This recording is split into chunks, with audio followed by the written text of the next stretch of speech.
Este é o novo livro, então, de Francisco Moita Flores. Francisco, meu querido amigo, literatura é consigo, faz favor. Ainda fio, tens coisas marcadas, deves querer ler ali alguma passagem, faz favor. Que livro é este? Isto é um livro... É um livro zangado. Zangado? Que boa terminologia, é um livro zangado. Este livro era para ter já sido escrito há uns 10 anos. Depois foram-se enfiando pelo caminho outros romances e já há muito tempo que era para falar da Luísa de Gusmão e do Dom João IV. Agora, quando esta rapaziada que está a mandar no país decidiu acabar com o 1º de dezembro, eu percebi que era preciso dizer alguma coisa aos portugueses sobre a falta de memória e sobre a ignorância de quem nos governa. Porque nós somos memória, nós somos os traços mais profundos que a vida nos deu. Nós não somos o futuro, não temos futuro. O nosso futuro só tem o dia e a hora em que vamos morrer e nós não sabemos qual é. É isso que diz a Bíblia logo no Gênesis. Nós não sabemos. E essa é a única coisa que está no nosso futuro. Porque o resto somos uma construção do passado. Daquilo que os nossos pais, os nossos avós, os nossos bisavós, os nossos mestres, os mestres dos nossos mestres, nos entregaram como vida. Nós seríamos diferentes se não tivéssemos tido Camões. Nós seríamos diferentes se não tivéssemos tido Alves Barrota e a afirmação de Portugal naquela altura tão decisiva da construção do país. Nós seríamos diferentes se não tem havido descobertas. Claro. Nós seríamos completamente diferentes. Este povo extraordinário que tinha na altura 4, 5 milhões e que hoje são 250 milhões a falar português. Isto é um milagre que não se percebe e nem se compreende à luz da Troika, nem à luz de livros de contabilidade. Só se compreende à luz da cultura e da história, não é? Aliás, coisas completamente desprezadas nos tempos que hoje correm. Se vocês souberem que o Orçamento de Estado para a Cultura tem 0,1%, percebe-se porque é que o Francisco José Viegas foi de lá embora a galope, porque é preciso ter alguma dimensão dos homens, da humanidade, da nossa relação com o mundo e com a vida e com o amor e com a memória, para nos construirmos, para sermos pessoas. Porque senão somos apenas números e não passamos de números em folhas de Excel, muito gratos às finanças e à segurança social e ao Ministério das Finanças, mas que não têm correspondência com aquilo que é a vida. Nas dimensões, nas folhas de Excel, nem existe a palavra amor, nem a sabe interpretar, não vale nada. Não. Vale zero. Estamos transformados numa sociedade de máquinas, de facto. O 1º de dezembro é um dos momentos únicos da história portuguesa.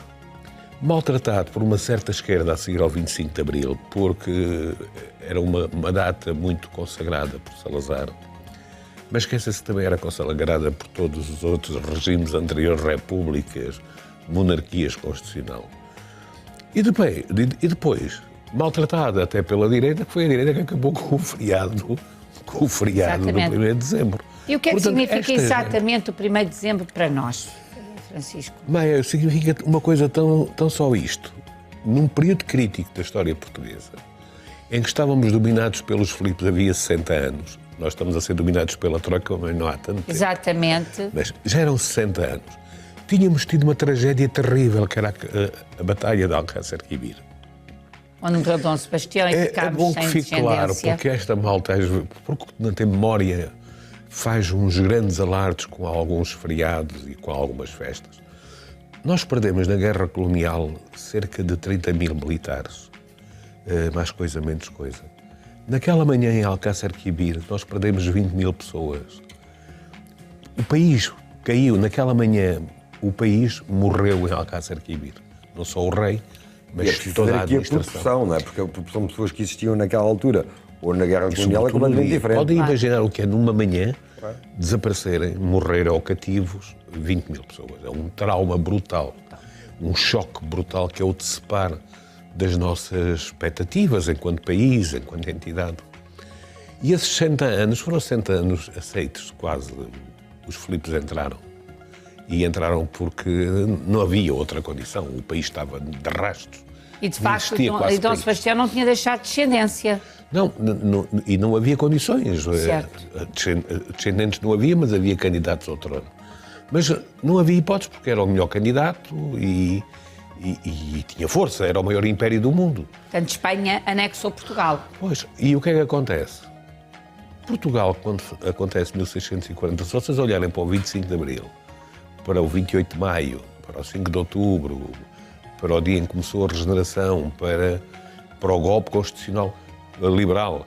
Em todos há militares, em todos há exércitos, forças armadas, não é? 1640 é uma espontaneidade do povo, com 40 fidalgos à frente. Porque nós nem exército tínhamos. Pois. Éramos tão pobres, tão pelintros, que o exército tinha sido dissolvido. Era o exército espanhol? Era. E enfrenta o exército maior do mundo e a maior potência do mundo. Este bando de paralvilhos e de vadios enfrenta-os e vence. E ganha. E afirma Portugal outra vez.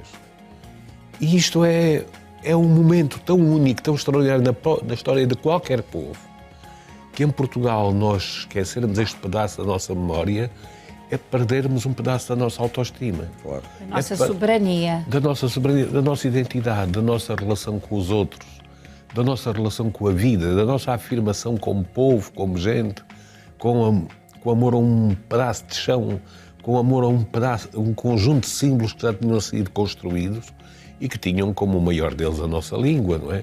Isto é a afirmação fundamental de Portugal, não é?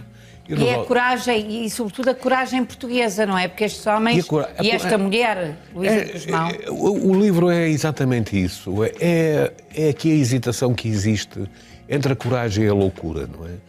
Porque o João IV passou para a história como um rei banana, um rei mole, e ela como uma rainha ambiciosa, a quem lhe entregaram uma frase que é mais vale ser rainha por uma hora... Do que duquesa toda a vida. Isto é falso. E além de falso, foi um ferrete sobre este casal, que é um casal brilhante, quer ela, quer ele.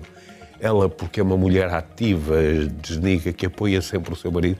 E o Dom João IV porque é um rei fora do vulgar, é um rei extraordinário, com uma sensibilidade extraordinária, com uma prudência extraordinária, que escolhe o dia certo, o tempo certo, para que o golpe impossível pudesse acontecer. É também a redenção de uma mulher, extraordinária, que a história maltratou. A história, quando é escrita no masculino, vulgarmente trata mal as mulheres. Claro. Gostam mais que elas façam milagres de rosas e coisas do género, do que serem mulheres que são estrategas políticas. Ela acaba, até por ser rainha, comandar os destinos de Portugal num dos momentos mais críticos, quando a agressão espanhola então é muito forte e há grandes batalhas, não é? E ela nunca deixou de amar a terra dos seus filhos e a terra do seu marido e a terra que ela optou, ela era espanhola. Claro. A coisa... Mas, Francisco, há uma coisa aqui também neste 1 de dezembro, que tu também me dirás se é um mito, se não, e se é retratado no teu livro, porque eu tenho o livro, mas ainda de facto o não. O romance acaba mesmo no dia 1, acaba no dia 1. Portanto, são os preparativos. Então não temos ali a defenestração. Então não temos a defenestração. Quando o condandeiro é tirado da janela. Não é o condandeiro, é o Miguel Vasconcelos. É o Miguel Vasconcelos, o condandeiro exatamente. é 1383. Portanto, há mesmo o traidor é mesmo atirado da janela. O Miguel Vasconcelos é um homem ao serviço de Espanha, não é? Um homem de confiança da Corte de Madrid e um homem de confiança da Duquesa de Mantua. Mas ele é morto no palácio durante a refrega. Há só 2 mortos, e um dos mortos é ele que se esconde num armário. E quando entra na sala... Típico de um amante. Houve um barulho no armário e ao abrir o armário ele reage e nem matam, não é? Quando ele é tirado pela janela já está morto, não é? Não é o povo que o mata a pontapé, não é? Portanto, é real também esse facto. É verdade. Mas é também simbólico, não é? É simbólico da queda, da traição, do servilismo. Esta literatura exige uma enorme pesquisa, como é evidente, não é? Exige. E exige também cruzar factos para se chegar àquilo que é o mais verdade possível, certo? Então é um trabalho de investigação muito grande. Eu tenho um trabalho de investigação muito grande. Eu fui muito ajudado também nesta área, porque o ex-presidente da Câmara de Vila Viçosa é um homem com um amor muito grande a Vila Viçosa, ou seja, em Roma, e tinham arquivos, e tem a Câmara de Vila Viçosa, arquivos extraordinários sobre a Vila Viçosa do século XVII, não é? Depois, a própria Casa de Bragança, a Torre do Tombo, tem arquivos sobre este período importante também.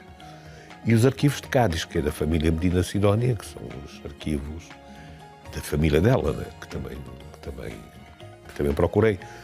Agora, a gente encontra essa história nos documentos, mas há uma história que vai para além dos documentos.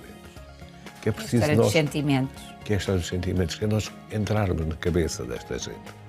Entrarmos neste mundo miserável de crenças, de superstições, de medos, de gente assustada, de gente que vive cercada por espiões, que vive com medo da Inquisição, que vive com medo. O medo está muito latente em todo este momento da história.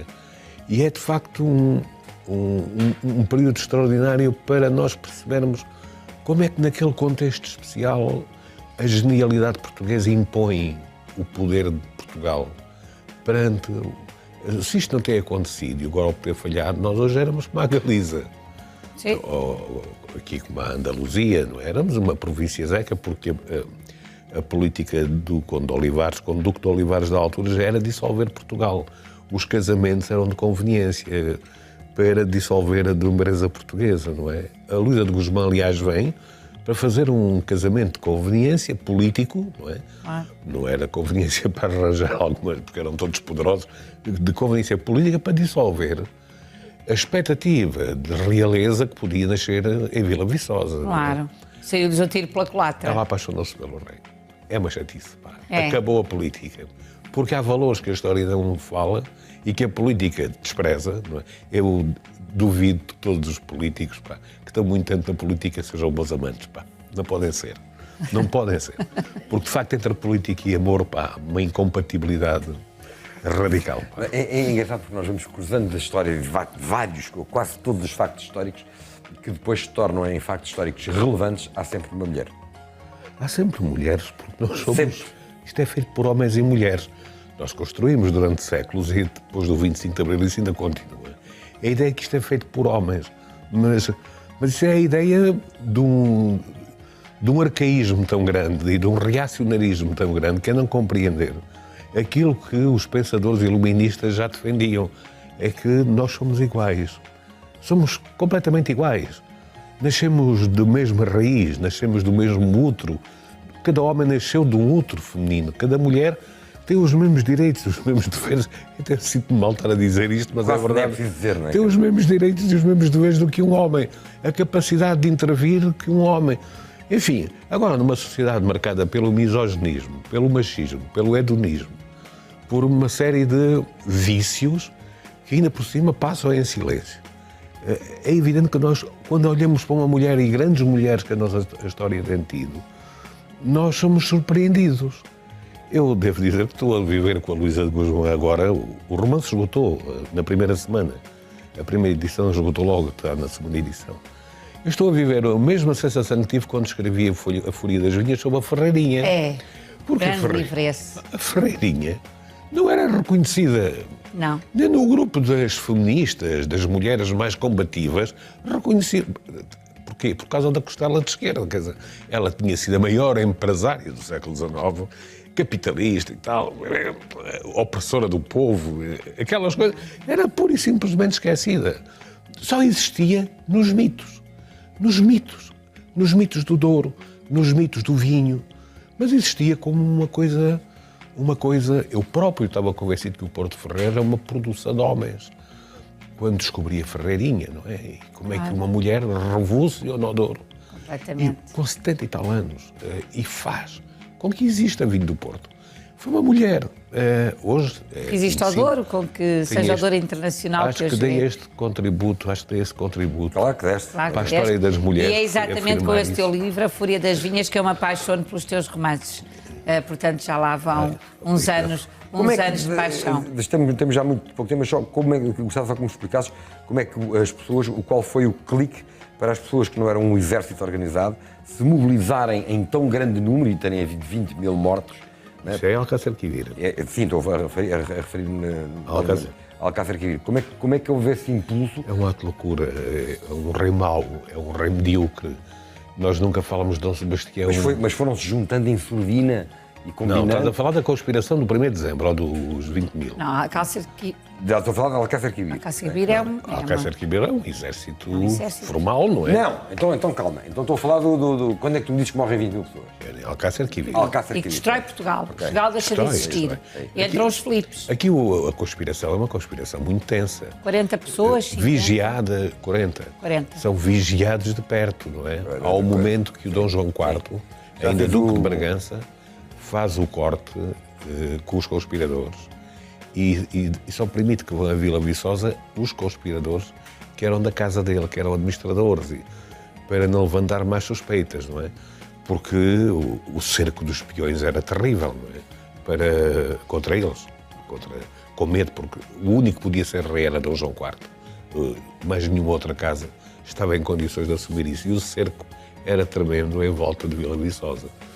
E por isso foi um momento é um dia de um milagre que aconteceu a Portugal. E era bom que quem se dedica ao estudo do país e à gestão do país esquecesse que da sua vida também Já era um enviaste milagre. esse livro ao Primeiro-Ministro? Está aqui Não, quer dizer que ele... Não. Não vai têm dar. paciência. Eles não têm paciência para ler. Não, achas que Ora bem, não? nós continuamos aqui a Entrevista. conversa, mas Já temos que vou-lhe voltar a mandar São eu. Martinho de Eles- Porto, onde está a nossa querida Marta, que está com uma família. Obrigado, Francisco. Francisco, que ainda fica connosco Fica. para mais para a frente do